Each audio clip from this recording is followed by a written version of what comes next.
after the diagnosis, my mom is completely crushed, and she keep asking me, "What's this use for that you believe this Jesus?"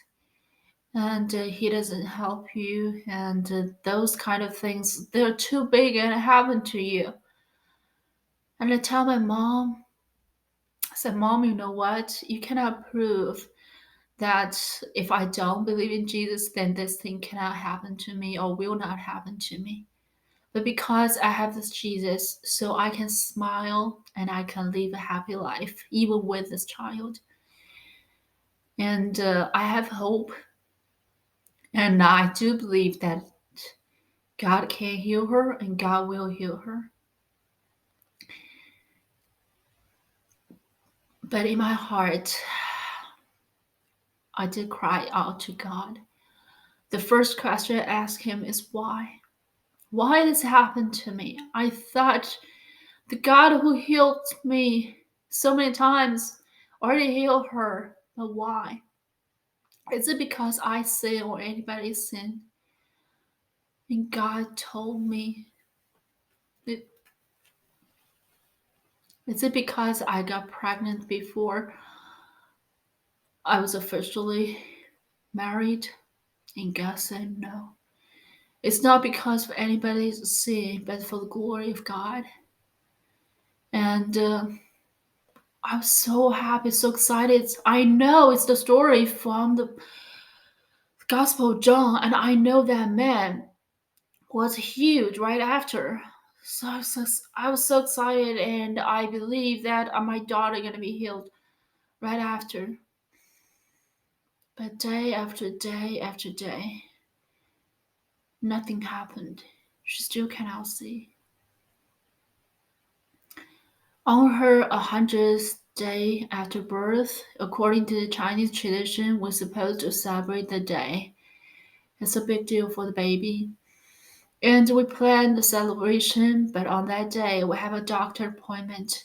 We need to take her name is Catherine. We need to take Catherine to take a blood draw. And then we come back home to celebrate. But nothing that I know, nothing that we knew.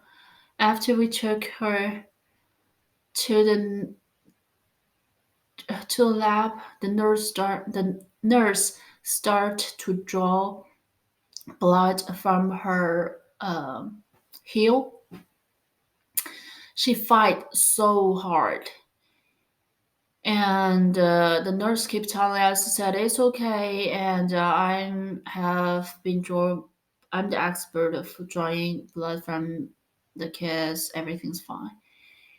Until the nurse has this, until both of her legs become purple and her eyes start rolling back, and the nurse says she never experienced this before. She instantly called 911 because she thought the baby has a life-threatening emergency.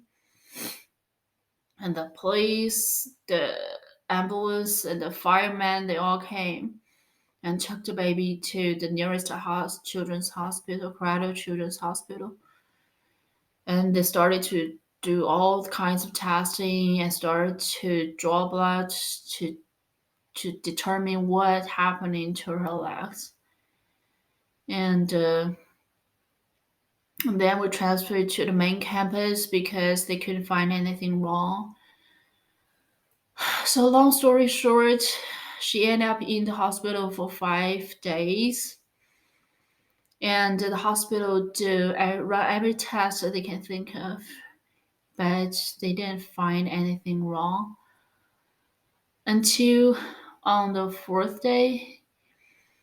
Out of one of the blood work, they found out her sodium level was so low, it's already life threat. It's almost starting to become life threatening.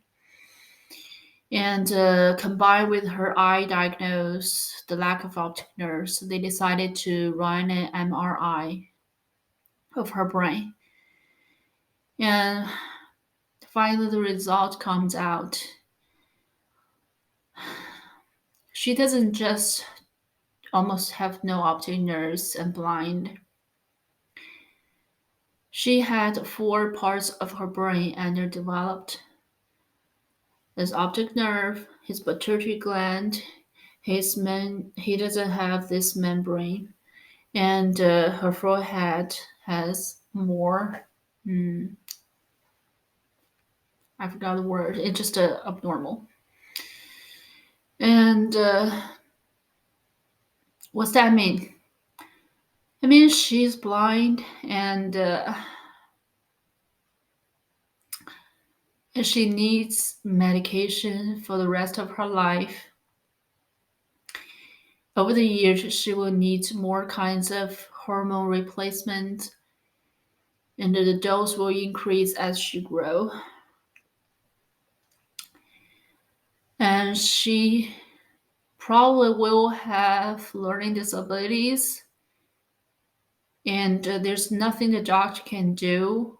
We don't even need to follow up with the eye doctors or the brain doctors or the neurologist because there's nothing they can do. According to their observation, there will not be any improvement over the year as the baby grew up, and it's devastating. So instead of healing comes in, more diagnosis and longer list comes out of her. I don't know what to do, but I do know Jesus is her only hope.